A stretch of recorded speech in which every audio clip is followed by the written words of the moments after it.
Hello, everyone. I'm Andy Serwer, and I'm here with Rebecca Kelly Slaughter, who is the Acting Chairwoman of the Federal Trade Commission, or the FTC. Chair Slaughter, nice to see you. Thanks so much for having me. You have some concerns regarding consumers and the American Rescue Plan Act, or the COVID relief bill. What are those concerns, Chair Slaughter, and what is the FTC going to do about them?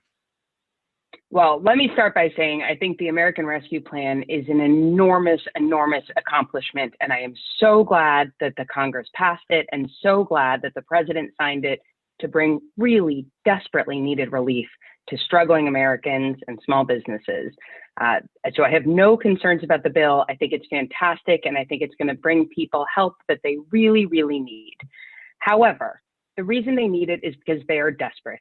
And scammers see desperation too, and they take advantage of that. So anytime people are struggling, and especially when relief is coming from the government, we know that scammers are going to jump in and try to exploit that desperation. And so we want to make sure, first, that people do everything they can to avoid getting scammed, and then that we are staying on top of the scams that are out there so that we can pursue the bad actors with all of our authorities. How pervasive might these scams be, and what are we talking about here?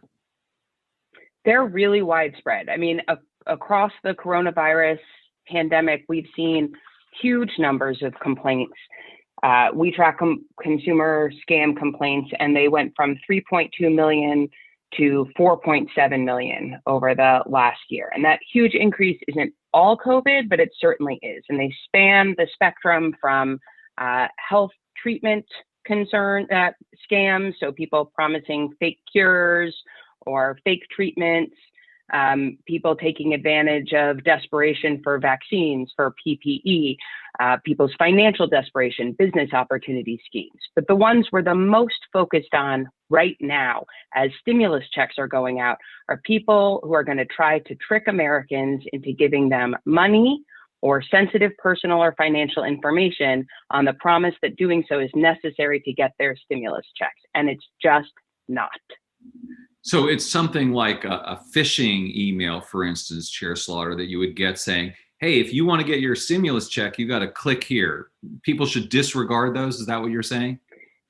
Correct. No one from the government is going to call, text, email, or message you on social media asking for personal information or money or your social security number in order to get your stimulus money. We know that that money is going to be delivered to people mostly by direct deposit or by checks sent automatically by the IRS. It is not going to be something that the government comes and solicits information for.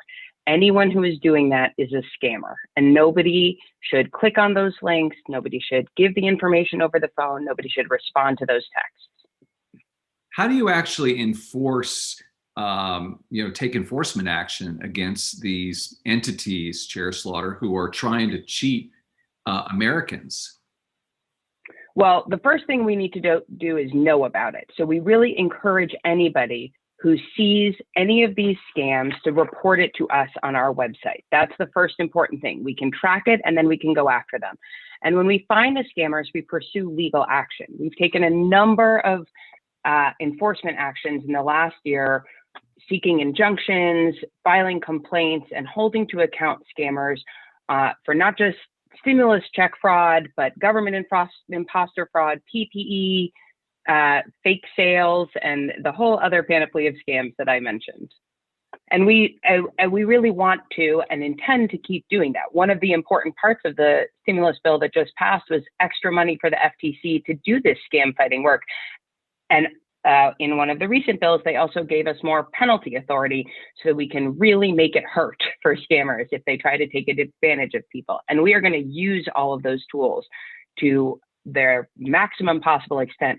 But the best thing we can do to help people is prevent them from getting scammed in the first place. We want to start with try to avoid the scam, but if you see something suspicious, let us know so we can track it down and put a stop to it so other people don't fall victim to the same schemes. Does it really stick in your craw that scammers are going after these most needy people at their time of most need?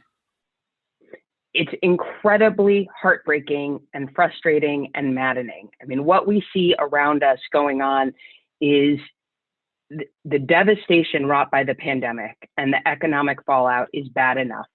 And then when scammers pile onto that and add material injury to the pain and suffering that people are already going through, it's sort of unfathomable. And so it is a huge priority for me at the FTC and for all of my colleagues that we apply every tool that we have to stop this bad behavior.